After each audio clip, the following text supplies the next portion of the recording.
Air. I'm your host, Angelique Robb, and today I have the pleasure of meeting Vanessa and Rob from Intrigue Media. Really excited to meet you guys. Well, Vanessa and we've talked previously, but Rob, nice to meet you. We'd love to know more about Intrigue Media. And just a spoiler alert, you guys will be at our Sync Live event in Atlanta. So, very excited to meet you in person too. So let's start with Intrigue. How did it start? Um, so a long story, very short. Paul DeMarco and I founded the company in 2007, technically, and we were doing it while we were in university or college. And the business was completely different. We were doing digital out of home, so we put up like flat screen TVs in actually the first one at the university center here, and then we sold ads for $50 a month with no contracts, skateboarding around on longboards with backpacks to downtown businesses to try to get kids to come down before 11 p.m. Oh, wow. That is Yeah. very different. Yeah. Yeah. Okay. And so our goal the first year was $8,000 in revenue, and we ended up at 20. And we thought maybe there's actually something here because we were just trying to do it to help pay for tuition and maybe some beer money, whatever. But then we realized there's a bit of a gap in the market in terms of like an underserviced, local business. And so through the luck of the draw, we were at a Best Buy, or at the time it was Future Shop, and they had a kiosk in the store where you could like DIY a credit card application. And so we filled out this information on this kiosk at the end of an aisle, and all of a sudden we were approved for $2,500 on a 90-day, no interest, no payment credit card. Okay. So that essentially gave us the opportunity to buy a TV, a computer, a mount, and a bunch of cables. And it gave us 90 days to sell enough advertising on that TV to pay for itself. So we did The that 13 definition times. of bootstrapping, huh? Yeah, it was great. So we did it 13 times over, never paid a dime in interest, and always paid off the credit card within the 90 days. And so in our second year, we ended up doing about $80,000 in revenue. And in our third year, we were on our way to doing closer to 200. And we sold a third of the business to an investment company in a neighboring city. And they took an active interest in helping us like grow and manage the company and capitalize us to bring this digital advertising model into other communities. Hmm. And so we had this big customer base. We ended up franchising it and putting it into whatever 8, 9, 10 cities. But as we were doing that, we were getting all these questions and comments from all of our customers and people that hosted TVs about websites and like when we were going to start building them for people because their nephew had gone to school and was no longer available, or their cousin now has a full-time job and can no longer help them, or they forgot their password. And they would ask us about how to leverage, like, what's this Facebook thing about, and what's social media, and how do you get to the top of Google. And so we got pulled into online marketing from the customer base. And what was really kind of the tipping point for us was everybody always wanted to know if it's going to work, and how do we Yes. prove the value in terms of driving new customers for our clients. Online digital marketing created an opportunity to make that really clear. And so we started to see a lot of our growth from 2010 to 2018 really fueled by helping people with digital marketing. And then we really started to get a bit more focused and niched, and we started focusing on the home improvement and construction industry. And Then was this, sorry to interrupt, and this was in your local area, exactly, yeah. or okay, in Canada, just for those of you who didn't get Yeah, the boot. Yeah, in a boot, out in a boot, in a out in a booty. boot. And then it was Vanessa's fault that we started going after landscaping. So Ness had worked with a couple of landscapers, and it turned out we were actually doing a really good job. The team knew how to do the job well, and the clients were really happy. And we got invited to one of the like main landscape association events, probably in by a client, and probably in 2017, 2016, I something was like gonna that. So it's ask been some when you time. joined. Yeah. Yeah, so one of my first clients when I started Intrigue 12 years ago was a landscape client, and they're still a client to this day. And he's the one who invited me out to Landscape Ontario, like Congress, our like biggest association event, which again, I've Canada heard shout out, but it's a so massive many. one, so everyone should come out to that. But it is kind of what made me realize that when we could win in the space, the people are super down to earth, no pun intended, but just a really good group of collaborative people that want to share and want to grow and elevate a whole industry together. So it kind of seemed like a no-brainer for us to kind of dive into this landscape space a little bit more. So when Rob says it was my fault, it Yeah, was it was a combination of me and you that client. I think that's a thank you. Yeah. But that first client was just by chance, was it? I mean, Yeah. or that you ended up, yeah, having a landscape client, and then I've heard so many great things about Landscape Ontario. I do have to go sometime. But so great. So tell me again, when was that? Did you say 2012 or Well, Well, I 11? joined in 2012, and Oh, then okay. we probably went and had my first client for a while, like was in landscape, and then went to Congress, and we started really tripling down in the landscape space probably after that Congress. Okay. Yeah. Okay. yeah, so we went from like a local jack of all, master of none, to a landscape niche across North America. So now we focus on helping landscape entrepreneurs in the residential design, build, maintenance with qualified lead generation. Great. And there were a couple of things that I noticed looking at your website that I thought stood out to me. And one of the things was that you have reviews of your team members, within your company on your website.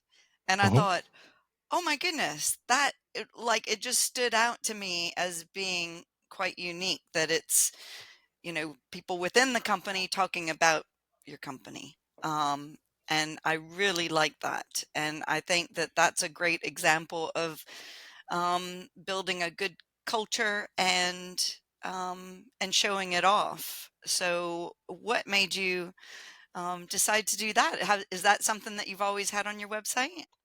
Probably at some shape or form, yeah. Okay, okay. I would Uh, think so. I mean, it's interesting, right? A company by definition is a group of people. And so if the organizational setting isn't designed to make people the best they can be, then it really doesn't. I don't understand why you wouldn't do that, because we Yeah, work so much in these offices or when we're at home, remote, whatever. We spend so much time at work. It doesn't take too much difference in terms of commitment of time and discipline to try to make it an environment where people can grow to become their best self, yes, versus just trying to get people to come in and do a job. And so that's been a core focus for a long time. And it just came from working in places before that we're all talk and no walk. So, all the plot places that have mission statements on their boardrooms and in their hallways with cultural values, but they actually don't mean anything because they're just letters on a wall. yeah, yeah. Yeah. Well, and I think our industry is a fantastic industry, but I do think that sometimes it's too frantic to think about culture. And, I even noticed that you have a culture specialist, as a title. And, I think that it is so important. It's important to grow a team that's going to stick together and really, take the reins in a company. So, I just that really struck me as a nice thing to have and really essential to getting to know you guys as a company. Oh, thanks, Um, Angelique. I mean, I agree with you that it is too frantic to spend time on culture in the whirlwind of day-to-day business. But I also believe that success is found in routine and habit, and your routines and habits are found in your calendar. mm, And so we cheat all over the place with calendar reminders and preset repeating events, whether it's Monday, Wednesday, Friday for our team huddles, or if it's one-on-ones or roadmap sessions where we're helping grow people. They're all preset in the calendar. So like you just got to be in the whirlwind, and the calendar shows you what's coming up. And I think that if you spend a little bit of time prepping for it and planning for it, then you don't have to necessarily be thinking about it all the time. yeah, yeah. No, I love that. Love that.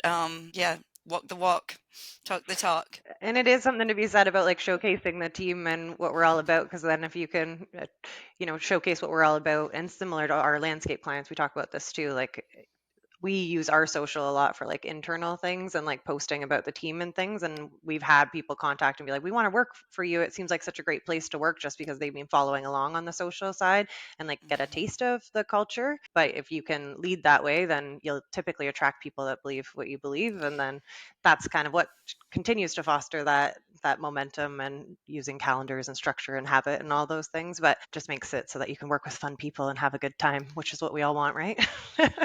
Well, it is. And this, sorry to interject, but like the reason I met you guys was through a friend who said, you have to meet this great group of people and they need to be at your event and you need to talk to them. And that was Jason Lee from Florida. So, yeah, and that's exactly what he said. You know, they're fun. I met them I guess it was at the landscape show in Florida. Like, they need to be at your event. And so, yeah, so that's how you came across to me I'm too. glad that we crossed paths that way. Yeah, for sure. We're excited about the event. Yeah. Great. Well, sorry, I just had to interject about the culture. I think that that's really important because it shows who you are. And anytime you collaborate with another company, it's a matchmaking process, and it does have to be both ways for it to work well. And so, yeah, I encourage our listeners to check you guys out and see what you're about, and then, yeah, like you said, you'll attract the right people. Well, and you're going to be doing a talk at our event. So I didn't mean to interrupt. And you see how sometimes I'm a bit scatterbrained, but go ahead and keep telling us about the company and what you're going to talk about and all that good stuff. Yeah, it's all good. I think we're doing the 5 mistakes. So what we Yes. essentially we've identified there's like these 5 core mistakes that people are usually making when it comes to how they go about marketing their businesses. And I mean, I've yet to see a company come through our 4 walls that hasn't made all 5 before working with us. And Okay. so what we do is spell out what the mistakes are and then how to fix them so that Okay. people and we give it away. Like it's our full process we do for our clients. We don't hold anything back. It's full disclosure. And some people will listen to it and take a bunch of notes and then go implement on their own. And some people are like, oh my God, that's a lot. Hey, can you just come help and do that for us? And we're more than happy to. That's the whole point. But we're big believers in just giving it all away. And so That's the, fantastic. the 5 mistakes quickly are all around. The first one is that we don't talk to the right part of the brain when we're communicating to customers or team members and recruiting, but that's a different story, but we can get there a little bit. The second one is that people think that growth in sales has to come from new business. And they forget that there's a revenue model that every business runs on top of that can be optimized in 6 different places. The third one is that people talk about themselves and not about the customer. And the idea is that people don't actually care about you. They care about themselves and the problems they have and the goals they want to accomplish. The Mm. fourth one is that people typically don't have strong goals in place when they want to get marketing going. So they're not necessarily looking at the business impact. We hear things like brand visibility, visibility in the community, brand awareness, impressions, traffic, followers, which are kind of really vanity metrics. And really, when people are investing in marketing, the idea is to help grow revenue. And so, what is the goal that we should be looking at Mm. in terms of measuring and focusing our marketing efforts? And then the last one is people don't necessarily know how they stand up against everybody else in their industry. So they have no industry benchmarking. So as much as their marketing might be going well, they don't know if it could be better, or maybe it's really bad and they think it's good. But because they don't have a benchmark of like what average looks like in terms of the industry across, say, the US and Canada, it's difficult to understand how well they're doing within the industry. And so, for example, if an industry is growing at 10% and you're growing at 10%, or actually in the last 12 months, if the industry is shrinking by like say 5%, which is what it is right now, and you shrink by 5%, well, you're average. If you're flat, you're actually above average. If you're growing by 5 or 10%, you're actually a high growth company. And so that's just from a business growth perspective, but those same ideas work with regard to marketing benchmarking. And so we bring that to folks so they can see what works and what doesn't. It's interesting that you talk about the overall trends, and so you're talking about all of the US and Canada together, or do you split those up? Do you look They're at cities or rural areas? I guess I'm just curious how it all, because it could all the above. all of the There above. are Okay. there are nuances between, say, Canada and the U.S. when it comes to consumer demand and the strength of the consumer in each of the countries. The trends are similar, but the Okay. disparity between them are different. So, like in the last 12 months, the consumer in Canada has been more skeptical and a bit more nervous than the consumer in the U.S. That's a Oh, bit, interesting. it's kind of changing right now with the election coming up. We got a lot of people in the States Mm-hmm. just kind of waiting on decisions to see what happens in November with that Next reality week. TV show. I know it. Let's just leave it there. Yeah. So, yeah, we're looking forward to it. We're going to be in Charlotte next week. So we get to experience some of the chaos with all of you. So that'd be fun. So yeah. And then with cities, and we look at states more than we do at cities. But you look at like California Okay. over the last 2 or 3 years has had a lot of people leave the state, and then the neighboring states have actually been growing in population. And where you see population growth, you usually see demand growth. And when it comes Yeah. to landscaping, movement or moving a house is a catalyst for a purchase. So looking at Mhm. where people are moving to can give you a decent indication of where like the demand will be stronger and where they're moving from. And so, and then there's Texas. Everything's bigger in Texas, right? Well, and yeah, and Nashville, apparently we did a presentation. We were like, everyone's feeling the softening market, and then there was like two people in the audience who were like, not in Nashville, like it's like booming right now. So there is definitely some outliers, but there's some benchmark data that's similar across the board. Okay, okay. No, that is interesting. And you talked about one of the issues was kind of the vanity measures of likes and follows. How do you rationalize um, i- i- when you have a client and they think they're doing really well because of all the likes and follows and maybe that's more of like an influencer score. I don't know, but is it really relating to business? How do you go about figuring that out, if you don't mind me asking? I don't know if it's easy to talk about it on a radio show, but Yeah, it's just a lot of our clients will come to us and they won't have like their analytics set up, or to Rob's point, they will have a lot of, vanity metrics of like, well, I have this many people coming to my website, but they don't really know if their marketing dollars are working for them.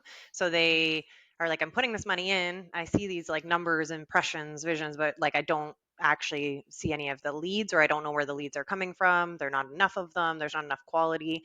So by putting the right things in place, you can actually very clearly, now there's a lot of tools that exist to be able to track exactly what the lead is, what the source was, where it came from, and then put to that what the quote value and the sales value is, to really connecting. start being able to connect the two, see what's Hmm. getting you the most money in your marketing dollars, and put more money towards that. So you're just not just that old thing of like, half my marketing's working, half isn't, I don't know which half. It's very clear now, and a lot of people just don't realize that yet. And when Okay, it comes that's to social media specifically, like if your business is growing the way you want it to be growing, if your revenue is where you want it to be and your profitability is where you want it to be, then have at her. Like social media it up. Yeah, go for it. If you're hmm spending a bunch of time trying to figure out how to leverage social media to get better leads, and your leads, to Vanessa's point, aren't where they should be or mm, aren't where you want them to be, well, then maybe we need to like revisit the whole picture. And to simplify the visual, we look at it kind of like a bullseye or a dartboard. And the red bullseye is your website. If you don't have a rock solid website, mm. it can be difficult because even if you bring human beings, and people need to remember that it's not just traffic and visits and hits, it's human beings coming to your website. If they can't find what they're looking for, they'll leave. And if it doesn't look amazing, then they'll leave. And so, especially with landscape, it's such a visually oriented It appeal. is, yeah. Websites need to showcase as such. Now, the next piece, if you think about that green bullseye, that secondary bullseye inside a dartboard, is search. And it's just classic like marketing 101, which is be where your customers are. Customers are on social media. There is no question. However, if you look at a marketplace, only 3% of a market is ready to buy. Those folks, you don't know who they are on social media. They're there. Of course, I'll give you complete, credit where credit's due. They are there. I just don't know which ones are ready to buy. Whereas with Hmm. search, if I'm looking for a landscape contractor near me, that's a high intent, like a high purchase intent key, like search query. And Yes. actually it's a high value search query because it usually leads to large construction jobs.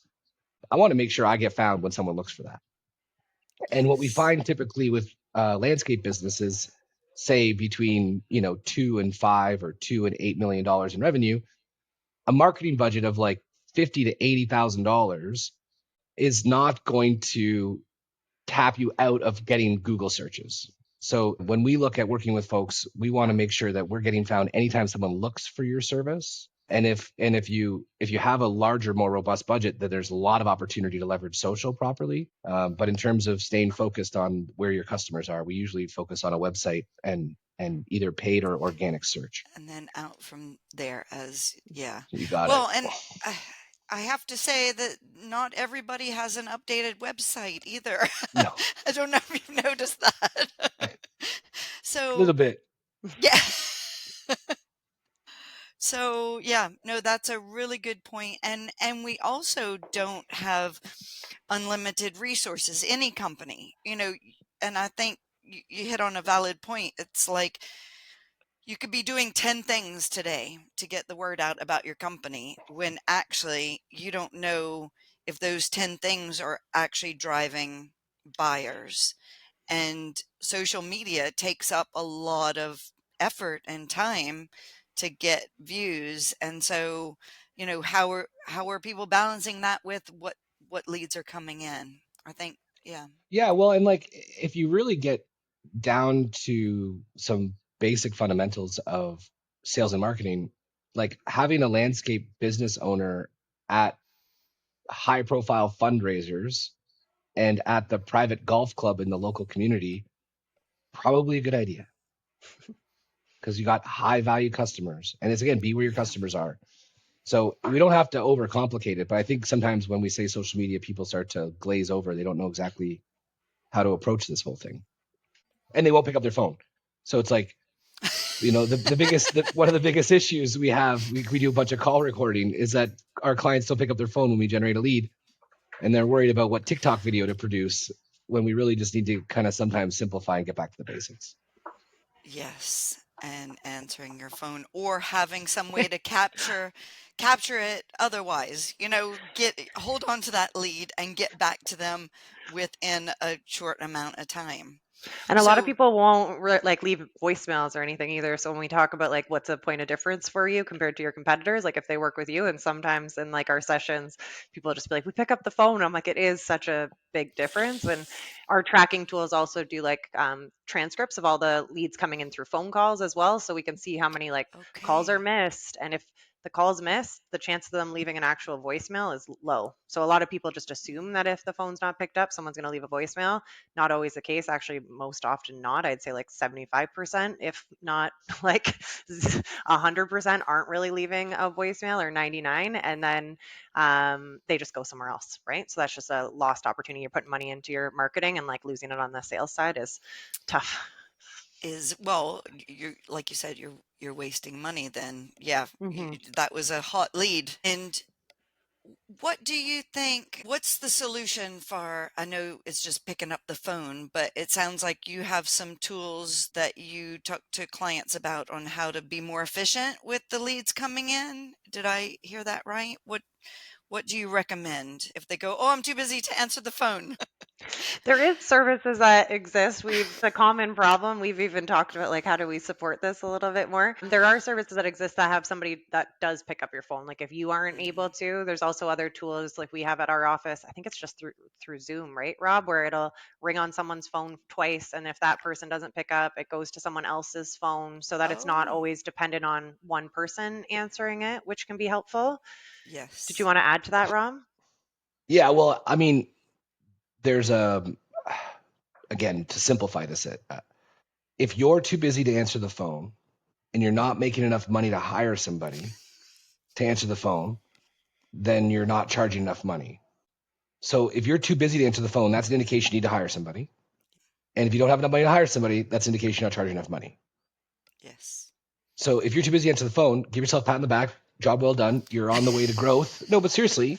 True. Yeah. And then think about this just for a quick second. I hire somebody for $50,000 a year to come help me from an administrative perspective, doing the stuff as an entrepreneur I love to do. Hmm. I'm shaking my head if you're listening to this on radio. I And know. answer the phone every time someone calls. Now, let's just imagine, for the sake of argument and being very conservative, over the course of the year, they answer 30 calls that would have otherwise been missed. Over the Yes. course of 12 months, only 30. And one of those 30 turned into a $100,000 job. Yes. Is it worth hiring that person for 50 grand? I Yes. would think that's pretty Yeah. simple.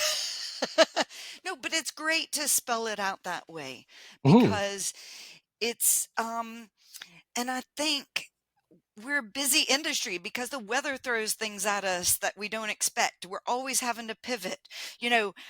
Delivery doesn't show up.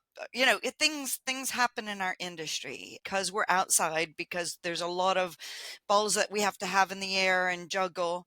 But putting it that way, I mean, 30 calls is not a Nothing. lot. Yeah. I And the would odds think of it people being like 100 or more is more likely. think everybody gets at least an extra 30 calls in March or April each Yeah. year within 1 week, probably. Yeah, probably. And it is true, just going back to your point, Rob, of like simplifying it, because I've had clients be like, well, we need someone on that can answer 24 hours a day and things like that, which is like, obviously, that would be best case scenario. But if you also look at the call logs, most of them are coming in around regular time. And even if you're capturing some of those, would be more Yeah. helpful than none at all. So just simplifying it in baby steps is always helpful. Well, and one of the things you said earlier is that when you first started, you were helping local, and that was more construction, I think you said, or it was a mix of trades. How how does it compare? I guess niching into the landscape industry has maybe helped, but are there things that you learned in those early days that about the trades? Because really, I also think that there's a lot of similarities between all trades. We're moving around a lot, we're outside factors that we're having to deal with. Are there things that you got a glimpse into that in the early days that helped you settle into the landscape industry? Yeah, we also learned which ones we didn't want to work with because there is That's there's a good. lot there's a lot of similarities for sure, Angelique, but there also is like I don't know, landscape is some type of sweet spot that I don't know if Oh, people that are in the landscape space realize it as much, but we have had the opportunity of working in so many different industries that definitely lessons learned from it, but I think it also just makes us appreciate this industry so much. And I just don't know if you guys realize how like amazing it is and oh, collaborative and the people in it. So coming from the polar opposite, that helped us decide what our A client was and who we want to work with. We always talk about like A, B, and C clients. Like if you mhm. can replicate your A over and over again, that's what we're doing in the landscape space.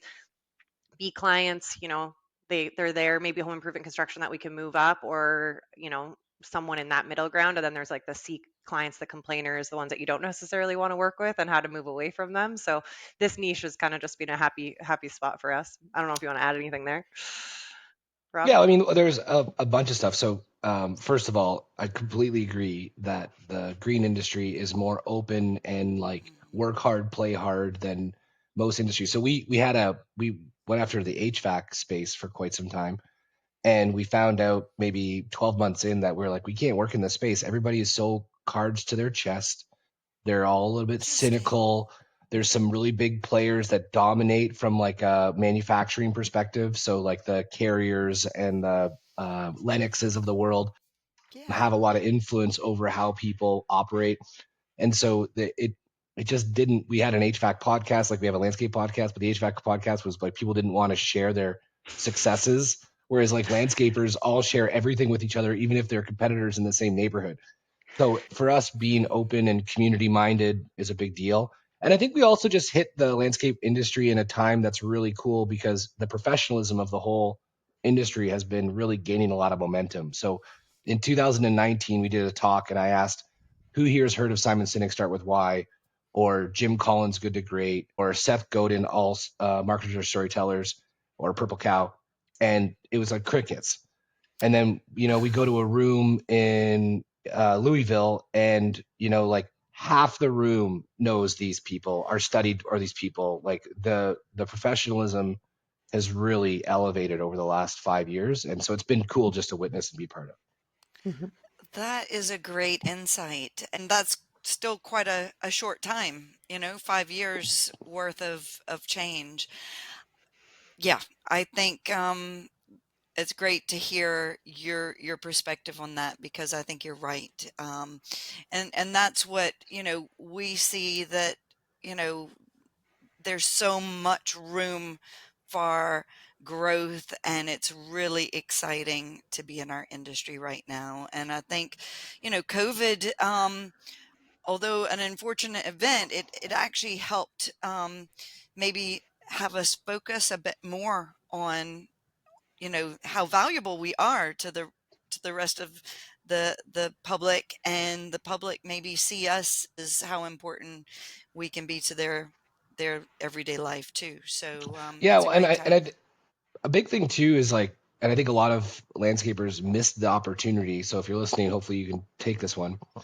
So we're a B Corp company, which means that we have a responsibility to environment, community, and making sure that we have like a social kind of outcome. Like we're not just here just to make profit. As a B Corp, we're responsible to people, planet, and profit. And what's really interesting with the green industry and landscaping is it's actually really the only green industry. Like Yeah. like if you ask kids, is driving an electric car a green activity, they will say yes, but it's not. It's just less gray. And landscapers are putting plants in the ground, trees in the ground. We're designing outdoor spaces to get people, moving Healthier. and into fresh air. Exactly. And when it comes to recruiting, there isn't much spoken about that, about how, and if you look at a younger Right. generation of people who want more meaning in the work that they do, not just the paychecks, there's a huge opportunity for all the landscapers listening to this, as entrepreneurs, as leaders in their communities, to position their business as a place where you can actually impact the planet as a landscaper, even if it's just for a summer. And so I think that's just like another check a box for us in terms of working with a great group of people. And Hmm. I haven't met anybody yet that can chug an espresso martini, but I'm waiting. I think that's the last check Wait, Because box. we're wait, wait. saying the tea Where did that that come from? What? Rob has a theory. I think what you're saying is landscapers are pretty tough, but maybe they're not as Okay. tough as you. His He has a No, theory it's just that once I espresso find somebody. martinis are meant to be shot, but that's not how it is. Wait, wait, wait. Well, let's get Espresso Angelique's. martinis are meant to be chugged all in one go. Okay, so this That's does Yes. not the sound case. like a competition No, that no, this is just it's just been a misnomer. People don't realize that it's like a what do you call them? You're calling it Jager a Jaeger bombs. bomb. Yeah, Jager bombs. Like this thing is meant to get you primed up and ready to go for the night. It's not a sipping cocktail by any stretch of the It's imagination. a That's why martini that you're supposed to sip. We get into I'm this just debate, trying and he's to trying to bring dispel it this to the myth. whole industry. So he would like to know what everyone's take is, if you're supposed to sip or shoot.